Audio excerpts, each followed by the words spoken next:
ഇന്നലെ രാത്രിയാണ് ഈ വയനാട് കേണിച്ചിറ സ്വദേശിയായിട്ടുള്ള ജിൽസൺ ആത്മഹത്യ ചെയ്തത് എന്ന വിവരമാണ് നിലവിൽ പുറത്തു വരുന്നത്. അതായത് ഇദ്ദേഹം നേരത്തെ തന്നെ ആത്മഹത്യാ പ്രവണതകളൊക്കെയും കാട്ടിയിരുന്നയാളാണ്.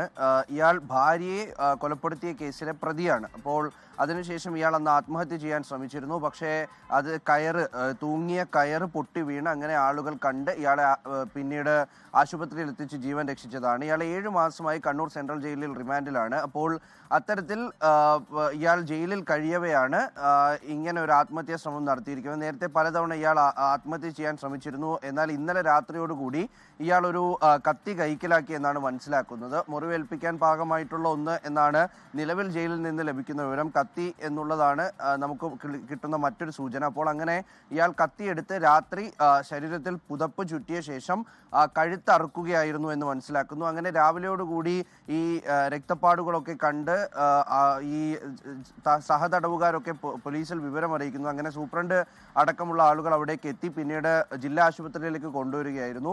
ഇയാളെ കൊണ്ടുവരുന്ന സമയത്ത് ജീവൻ ഉണ്ടായിരുന്നു എന്നുള്ള വിവരമാണ് പുറത്തു വരുന്നത്. പക്ഷേ എന്തായാലും ഇപ്പോൾ മരണം സ്ഥിരീകരിച്ചിരിക്കുന്നു. അങ്ങനെ ഈ മാനസികമായ ചില പ്രശ്നങ്ങളൊക്കെ ഇയാൾക്ക് ഉണ്ടായിരുന്നു. കടബാധ്യതയെ തുടർന്നാണ് വാട്ടർ അതോറിറ്റി ജീവനക്കാരായിട്ടുള്ള ഇയാൾ നേരത്തെ ഭാര്യയെ കൊലപ്പെടുത്തുകയും പിന്നീട് ആത്മഹത്യക്ക് ശ്രമിക്കുകയും ചെയ്തത്.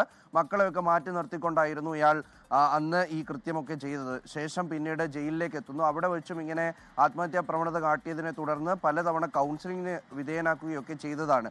പിന്നീട് ഇദ്ദേഹം ഒരു അതീവ സുരക്ഷയുള്ള ഒരു ബ്ലോക്കിലൊന്നും ആയിരുന്നില്ല. സഹതടവുകാർ ഒക്കെ ഇയാൾക്കൊപ്പം ഉണ്ടായിരുന്നു. അങ്ങനെ കൗൺസിലിംഗ് ഒക്കെ നൽകി സാധാരണഗതിയിലേക്കൊക്കെ വരുമെന്ന് തോന്നിപ്പിച്ച ഒരു ഘട്ടത്തിൽ കൂടിയാണ് ഇത്തരത്തിലൊരു ആത്മഹത്യ ചെയ്തത്. എന്തായാലും ഇപ്പോൾ മൃതദേഹം ജില്ലാ ആശുപത്രിയിലുണ്ട്. ശേഷം ബന്ധുക്കൾക്ക് വിട്ടു നൽകുമെന്നാണ് മനസ്സിലാക്കുന്നത്.